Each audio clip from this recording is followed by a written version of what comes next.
Hi guys, in this video let me teach you how can you fix ChatGPT is at capacity right now. So without further ado, let's get right into it.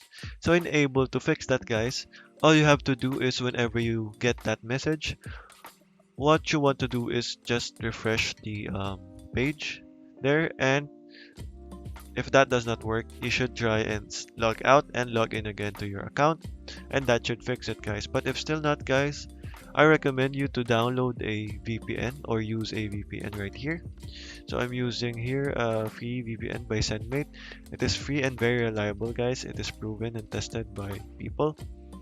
So you just have to download that on a Chrome browser here. Once you've downloaded that, and you should be good to go. You just have to connect to a server here. Connect that, press this button, and you should be good to go. So okay guys, this is just a basic tutorial. That is all for today guys. Thank you for watching and goodbye.